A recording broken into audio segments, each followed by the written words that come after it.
Seasons change, and a big construction project will definitely see the transition. It can't be avoided that you will experience working in the rain, and when the wet season comes, firms are kind of hesitant to do cement works because it might not cure or might not solidify. Welcome to Civil Craft YouTube channel, and in this video I'm going to share you some smart tricks if rain strikes your concreting. Before going into the video, if you're new to this channel, do subscribe and press the bell icon so that you will receive a notification whenever I post a new video on civil engineering and architecture. So, whether concreting is possible in a rainy season? Of course. Civil engineers and his team should be prepared to fight all kinds of seasonal fluctuations, whether it is extremely cold or inclement rains. And it is possible. With a few small tricks, you can actually do concreting even during the rainy season. Concrete mix gets severely affected by rains, but that is only when it has yet to reach its initial setting time, which is usually 30 minutes. But when the concrete is already between its initial setting time and final setting time, the rain merely affects the appearance of concrete, leaving patch marks all around. Now, if the rain volume is too high, the upper layer of the concrete mix may get disturbed. But after the concrete has been reached the final setting time, which is 10 hours, the rain now becomes a source of curing process. And here are some other pointers to help you to do a successful concrete pouring during the rainy season. Control the water you use in the mixture. During the rainy season, there is increased humidity in the air, and so your raw materials, that is aggregate and sand, will be wetter. To control the wetness, you should be particular about the amount of water that you will still need to add to the mixture. Excess water should be compensated to stay within the design mix limit. You can also use admixtures to reduce the water cement ratio, but you will need to consult with your clients first if he agrees with the mixture. Waterproof your admixtures. The use of hydrophilic crystalline admixtures when laying the concrete provides it some resistance to water infiltration under hydrostatic pressure. Now, the admixtures reacts with water and cement particles to form calcium silicate crystals that block both the pores and micro cracks in the concrete. This is how the passage of water is prevented. The reaction lasts for the entire life of concrete and seals both initial shrinkage and the cracks that occur over time. Choose the right timing to pour the concrete.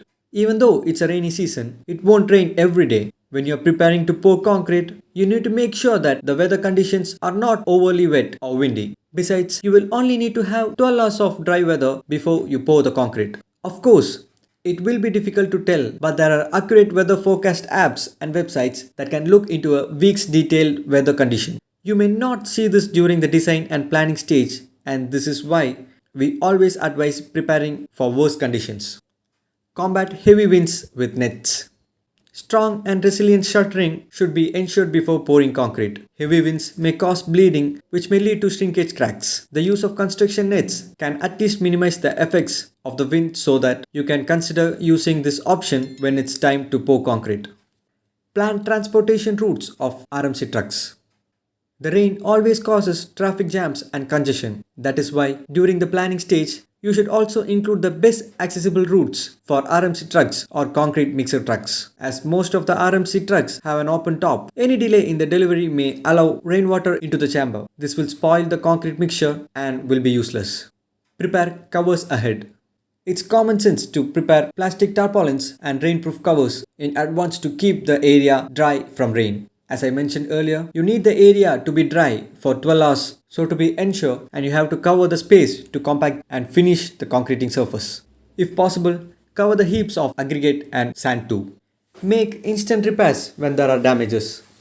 After the rain ends, it is necessary to assess the possible damages on the concrete surface. A simple scratch test can be conducted to compare the relative surface scratch hardness of areas in question to those slab sections that you know are with good quality.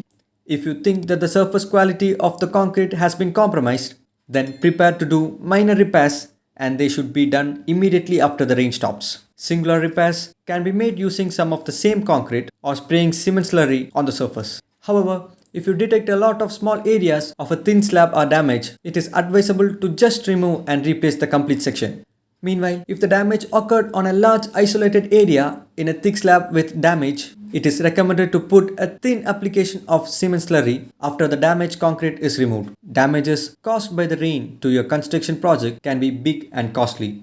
The key to mitigating these damages to the concrete lies in proper preparation, accurate predictions, and good timing. Prepare and plan with your engineer to handle the operations well during the rainy season. Also, remember to have a protective enclosure built around the worksite using nets and plastic tarpaulins. Finally, when you're already in the process of pouring and the rain suddenly drops, it's best to wait and let the rain pass before you move the surface water off the concrete surface and complete the finishing.